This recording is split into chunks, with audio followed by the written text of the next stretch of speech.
কসবা কাণ্ডের রাজ্য রাজনীতিতে যখন চাঞ্চল্য তুঙ্গে, ঠিক তখনই ফের শাসক দলের ছাত্র সংগঠনের আরেক নেতার বিরুদ্ধে উঠল যৌন হেনস্থার গুরুতর অভিযোগ।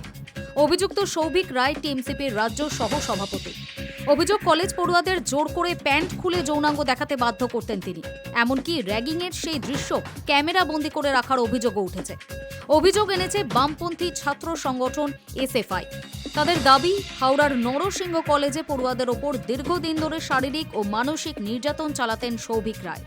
র্যাগিংয়ের নামে যৌন নিপীড়নের প্রতিবাদে 2023 সালেই হাওড়া জেলা তৃণমূল ছাত্র পরিষদের সভাপতির কাছে লিখিত অভিযোগ জানানো হয়েছিল।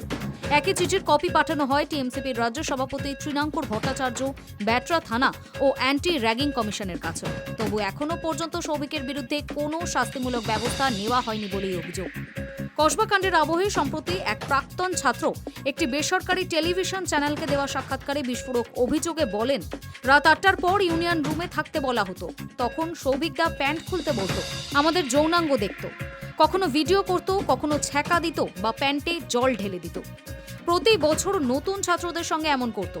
আমরা একাধিকবার তৃণাঙ্কুর ভট্টাচার্যকে জানিয়েছিলাম, কিন্তু কিছুই হয়নি। তবে এই ব্যাপারে অভিযুক্ত ছাত্র নেতার কোনো প্রতিক্রিয়া জানা যায়নি। যদিও হাওড়ার প্রসঙ্গে টিএমসিপির রাজ্য সভাপতি তৃণাঙ্কুর ভট্টাচার্য সংবাদ মাধ্যমকে জানিয়েছেন, এই ধরনের কোনো অভিযোগ আমার কাছে লিখিতভাবে আসেনি। তবে ছাত্র মহলের প্রশ্ন, একাধিক জায়গায় অভিযোগ জমা পড়ার পরেও কেন কোনো তদন্ত হয়নি? যৌন নির্যাতনের গুরুতর অভিযোগ থাকা সত্ত্বেও সৌভিক এখনও কিভাবে পদে বহাল রয়েছে তা নিয়েও উঠছে প্রশ্ন। Hi news network.